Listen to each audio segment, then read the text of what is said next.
Думаете, что кровожадные дикие племена были только на Амазонке? А что скажете про воинствующих азиатских варваров? Сегодня я покажу вам народности Древнего Китая, которые своей жестокостью и необычным образом жизни легко дадут фору другим племенам, даже самым опасным. А наконец оставил историю, как два брата положили конец войнам, возглавив враждующие народы и начали возрождение Китая.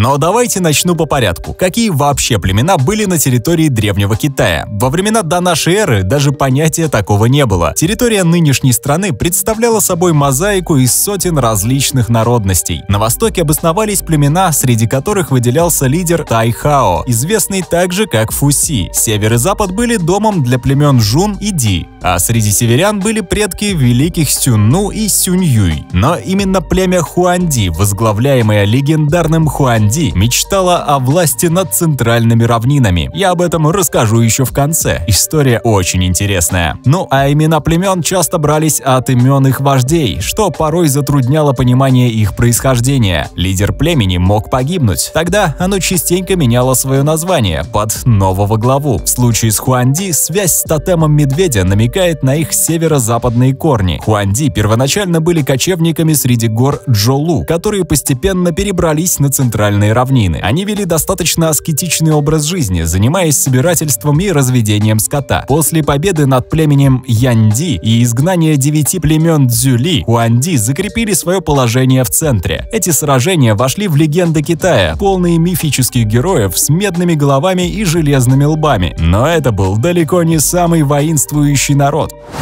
5000 лет назад в долинах Янцзы земли бурлили жизнью. Здесь жили пионеры рисоводства, народы Хэмуду и Мацзябань. С течением времени их место заняла культура Ляньчжоу, наследница традиций и знаний луншаньской культуры с просторов Великой Китайской равнины. Когда 9 век до нашей эры наступил, два племени с севера Гоу и Юэ начали все глубже погружаться в китайскую культурную и политическую модель. Их элиты усердно изучали китайский язык, адаптировались к политической жизни и осваивали военные инновации, благодаря чему смогли возвысить свои общества до новых высот. Их уникальное местоположение среди болот и водных путей сделало их мастерами кораблестроения и выдающимися воинами, чьи мечи пели песни битв. Эти ребята славились своими кузнецами и особой техникой обработки металла. В эпоху Чунцю-У и Юэ, да, это не просто буквы, а целые эпохи, потомки этих племен стали ключевыми игроками на политической арене Китая. Их военные кампании, особенно против Чу, стали легендой, а конфликт между У и Юэ, которые не сидели на трубе, длившийся 3 десятилетия, завершился падением У перед мощью юэского короля Гоуцзяня. С приходом Цинь Шихуанди и объединением Китая царства У и Юэ были поглощены мощной империей Цинь, расширяя ее владения на юг до Гуандуна. На новозавоеванных территориях были учреждены административные округа, а местные вожди подчинялись новой власти, оставив свои судьбы на усмотрение чиновников Цинь. Под властью Хань юэские земли были разделены на два народа – Наньюэ на юге и Миньюэ на юго-востоке. Наньюэ, основанная Чьеуда, достигла апогея своего могущества, но вскоре было завоевано войсками Хань, став очередным кусочком в мозаике китайской экспансии на местные племена. Кстати, о ней. Как волны моря, постепенно наступающие на берег и стирающие все на своем пути, так китайские переселенцы шаг за шагом продвигались на земли юэсцев, вытесняя их в менее плодородные уголки и горные массивы. В отличие от могучих кочевников Хунну и Сяньби из Средней Азии, юэсцы никогда не составляли серьезной угрозы для Китая, оставаясь в тени Великой Империи. Эти ребята просто занимались обработкой земель и вели мирный образ жизни. Их женщины возились с рисом, пока мужчины готовили поля. С течением времени большая часть юэских народов слилась с китайским этносом, обогатив культурный пестроткань Китая. Их потомки теперь живут в провинциях Чжэцзян и Гуандун, приняв и приспособившись к китайскому образу жизни. Тем не менее, некоторые группы, особенно представители тайкадайских народов, такие как шаны, муанань, дайцы и джуаны, сохранили свою уникальную культурную идентичность. Они остались верны своей своему населению, даже когда некоторые из них искали убежище от китайского господства, мигрируя в районы, населенные монгхмерскими народами. Да, и такие тоже существовали.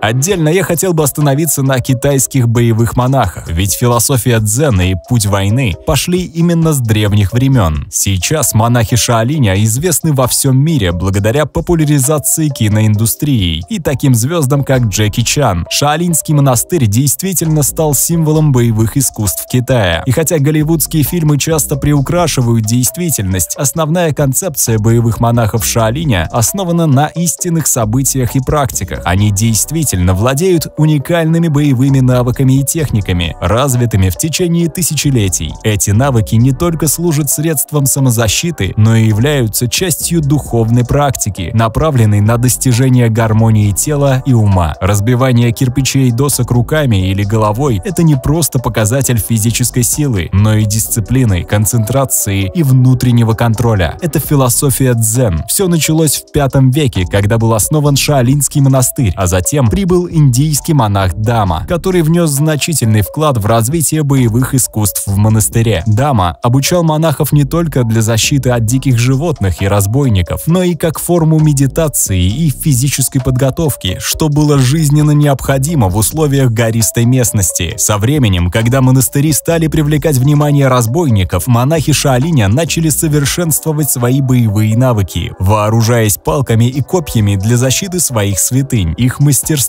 и отвага превратили их в легендарных воинов, сумевших вывести боевые искусства на новый уровень и защитить свою общину от внешних угроз. Таким образом, реальность жизни боевых монахов Шаолиня действительно впечатляет и вдохновляет, хотя и отличается от голливудской версии. Но что там с племенами, спросите вы? Сейчас продолжим. Жуны – еще одна народность, которая объединяла несколько племен, таинственные обитатели предгорий, которые жили на стыке цивилизационных земель и диких степей, охватывая пространство от Хами на западе до Хингана на востоке. Эти племена, названные китайцами Жун или Ху, были известны своим воинственным духом и проживали на границах Чжоу с 7 века до нашей эры, считаясь родственниками аборигенов Сычуаня. У них были суровые обряды инициации среди мужчин. Мальчик был обязан прожить несколько недель без еды, а потом выдержать 100 ударов палками. Русские историки увидели в них предков тангутских кланов, а их земли в Железном веке охватывали верховья и средние течения Хуанхэ, а также всю Сычуань. Из интересного, в большинстве племен царил матриархат. Женщины выдавали распоряжения мужчинам на день, а те послушно выполняли. Только впоследствии, когда начала проявляться китаизация, этот уклад изменился. Некоторые исследователи предполагают, что жуны, именуемые в китайских диалектах как агрессоры или варвары, были не только предками тангутов, но и части монголов и хуну. Изображения, созданные древними китайскими художниками, свидетельствуют о смешении монголоидных и европеоидных черт у жунов и их потомков-тангутов в период наивысшей экспансии. Отличительные черты жунов предположительно не были нордическими, как у динлинов, а скорее кавказоидными, что делает их уникальным этническим феноменом, отличным от классических монголоидов.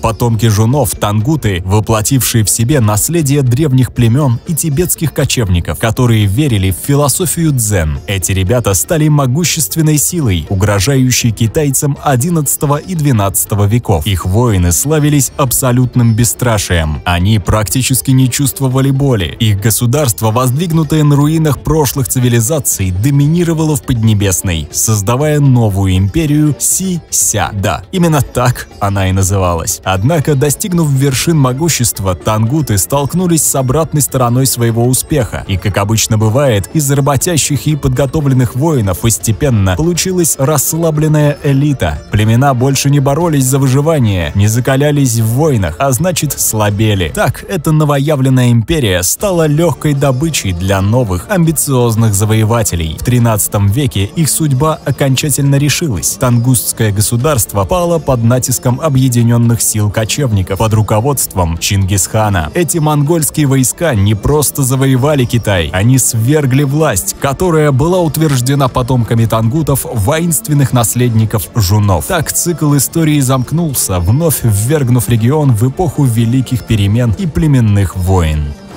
Государство Шань-Инь, известное также как Джунго, Срединное государство, просуществовало в течение длительного времени с 1766 по 1122 год до нашей эры. Но, как и многие другие древние цивилизации, оно уступило место новым властителям – племени Джоу. Эту эпоху отмечали правление ванов, царей, начиная с У-вана, который награждал своих сподвижников землями и титулами, что плодило коррупцию. Устройство этих племен было классическим. Мужчины проходили многолетнюю подготовку, работая со своим телом и духом, чтобы стать воином, а женщины в это время занимались едой и бытовыми нуждами. С течением времени джоуское государство, ослабленное внутренними разногласиями и родоплеменными противоречиями, распалось на ряд уделов. Сражения той эпохи были настолько жестокими, что, по словам современников, после них города и поля буквально устилались телами павших, а рис утопал в крови. Одним из самых жестоких событий стало массовое убийство 400 тысяч воинов Джао войсками Цинь в 260 году до нашей эры, которые были закопаны живьем под Чанпином. Циньское войско отличалось своей тактикой. В атаке участвовали молодые и решительные воины, в то время как опытные и старшие солдаты отвечали за оборону, обеспечивая непробиваемую защиту даже в случае поражения атакующих сил.